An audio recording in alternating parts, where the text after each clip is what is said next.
Рас. Сәлем достар, бүгін видеомонтаж бойынша екінші күніміз басталуда.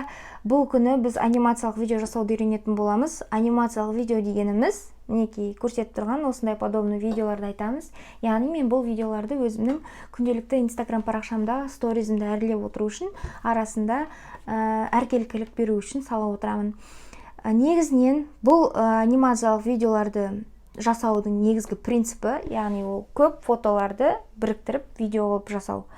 Яғни ол анимациялық видеода адамның көмегінсіз қандай да бір зат қозғала алмайтын, өздігінен как будто бы қозғалып жатқандай болады. Біз соларды, яғни әрбір олардың қимылдарын фотоға түсіру арқылы біріктіреміз, сонда ол өздігінен яғни бір қандай да бір қимыл жасап жатқандай болып көрінетін болады. Мінекей негізгі анимациялық видеоның негізі осында жатыр.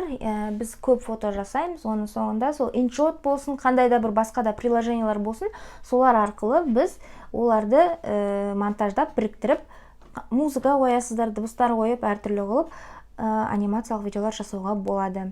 Енді мен сіздерге қалай жасау керектігін қазір тағы бір мысал ретінде көрсетейін. Кеттік.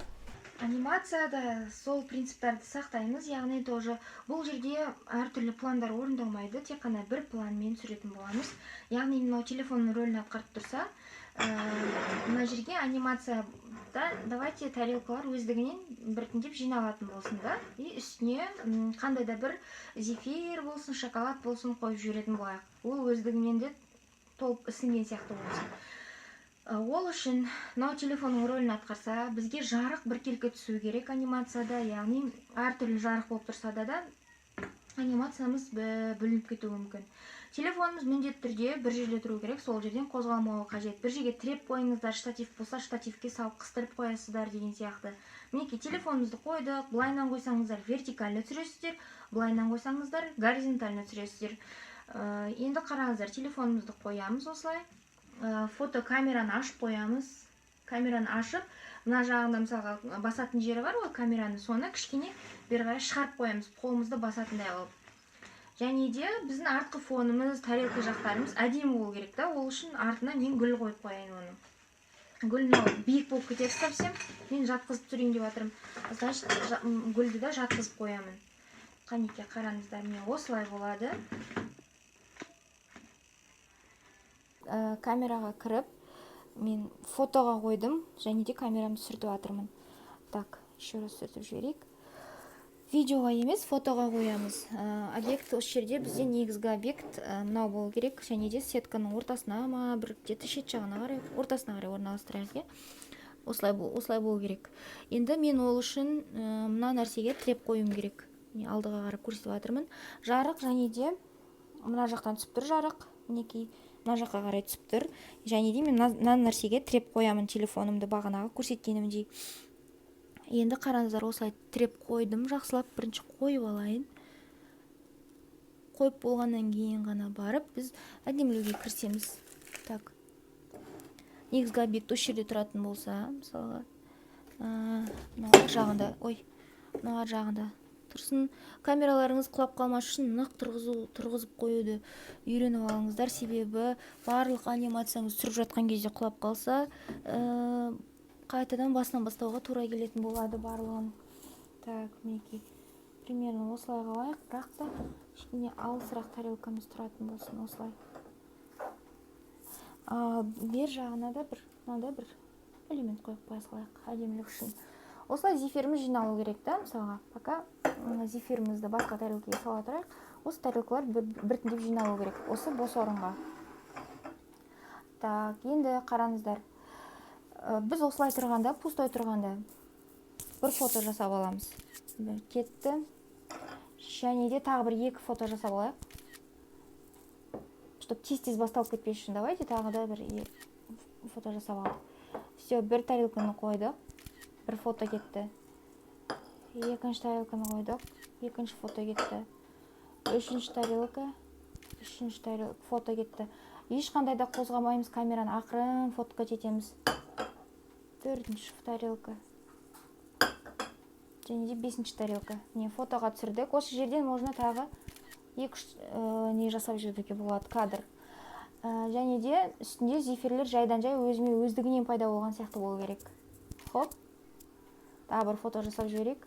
Және де міне үшіншісі кетті, төртінші зефир кетті, бесінші зефир кетті. Екеуін бірақ салып жібердік. Міне қолдарыңыз түсіп қалып жүрмесін кадрға, соны абайлаңыздар. Мына жақта да зефирлерді салып жіберейін мен. Былай. Так, енді бір тағы осылай үшеу так үйіп тұрғандай алып салайық та. Міне осылай болды. Енді бір екі зефир өздігінен жүріп келген сияқты болсын да. Так, міне біреу, екеу, артынан екіншісі келе жатыр. Үшеу. И мынаның үстіне мініп кетсін. Сосын былай секіріп кетсін, как будто бы. И мынау тоже секіріп кетсін. Все, соңғы жағын сосын көп болып көрініп тұру үшін осылай біраз фото жасап тастаймыз. Және де соңында енді осы жерден бастап видеоға түсіруге болады. Яғни оны кішкене былай міне уже бүйтіп бастап түсіре беруімізге болады. Осылай ақырын жүріп сосын көрсетіп, және де былай тарелкамызды крупный планмен алып, былай айналып тарелкамызды шығып кетіп, және де жоғарыдан. Так, мынау некрасиво болып тұрады. Жоғарыдан осылай айналып келіп зефирге тоқтаймыз. Бұл просто сіздерге жай мысал ғана зефир деген. Сіздер өздеріңіздің тамақтарыңыз болсын, балапаныңызды түсірсеңіз де болады. Мысалы айналып келіп, мынау крупный план, мынау мысалға средний план, ал жалпы бүкіл денесі көрініп тұрған общий план деген сияқты түсірулеріңізге болады. Сосын оны да монтаждап шығарасыздар. Ой, все. Енді осыны монтажымызға көшейік біз. Монтажға иншотты, как обычно, иншотымызды пайдаланамыз. Және де, қазір менде бұрынғы проектларым. Так, видеоны ашамыз, новый дегенді басамыз. Новый проект жасаймыз, яғни. Жаңағы фотоларымызды кіргіземіз, міне фотоға қоямыз, сонда міне бүкіл фотомыз шығып тұр. Басынан бастап түсірген фотоларымызды сол ретпен саламыз.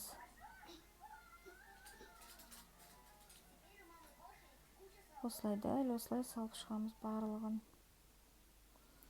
Енді галочканы басамыз, жасыл.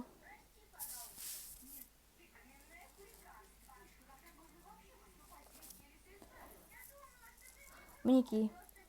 Енді бұл фотолардың өзінің уақыты тұр, көріп тұрсаңыздар, мына жерде кішкентай шетінде тұр 0,5 деп. Сол время деген бар, міне время деген тұр жоғарыда. Соны басамыз. 5 секундта тұр екен. Бізге 5 секунд көп болады, каждый фото 5 секунд жүрсе, ол ұзақ болып кетеді. Бізге 1 секундқа жетпес болу керек. Давайте самым минимальныйға қояйық, 0,1 секундқа. Және де мына жерде применить ко всемуды басамыз, екі галочканы басамыз. Применить ко всему. Бүкіл уақыты барлық фотоның 0,1 секундтан болады. Енді қане көрейік. Қане 1, 2, 3 плейді басып көрейік. Хоп, хоп. Міне келді.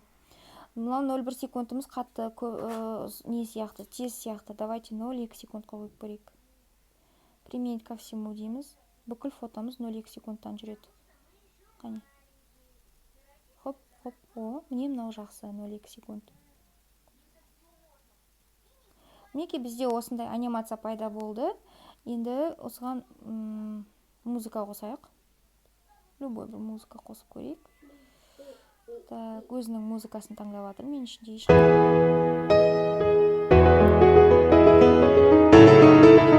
осыны таңдап алайық. Және де мен просто жай көрсетіп жатырмын сіздерге. Шет жағына келемін да музыканың қиып тастаймын, керек емес бөлігін удалить етіп тастаймын. Және де музыканың үстінен басып кіріп. Все. Так. Енді плейді басып көрейік, тыңдап көрейік.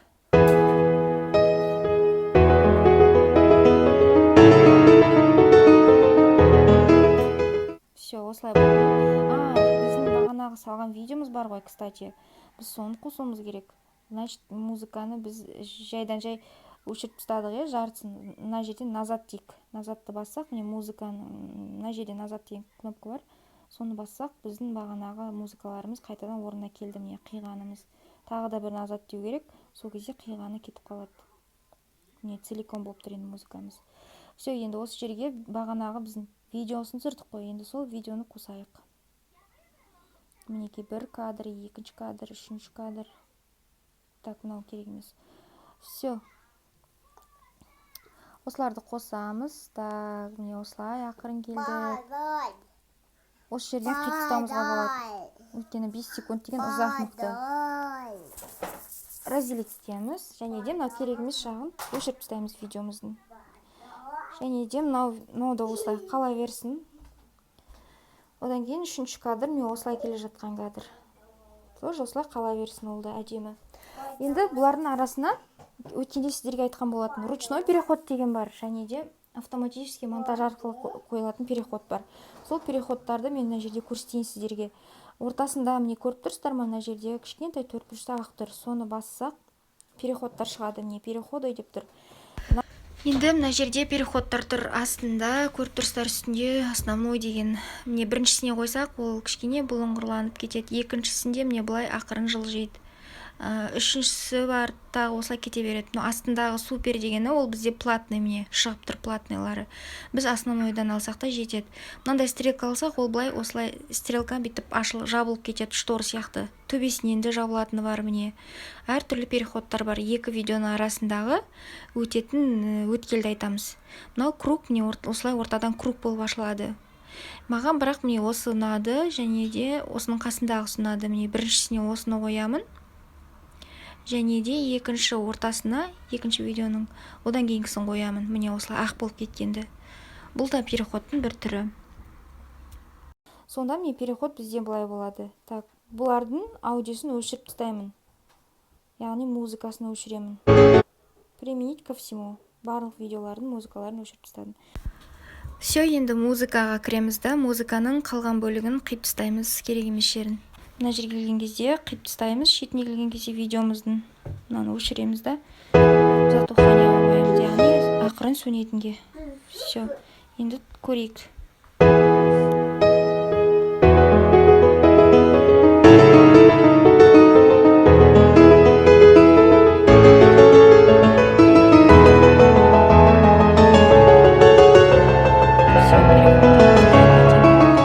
Все, енді болған сақтаймыз.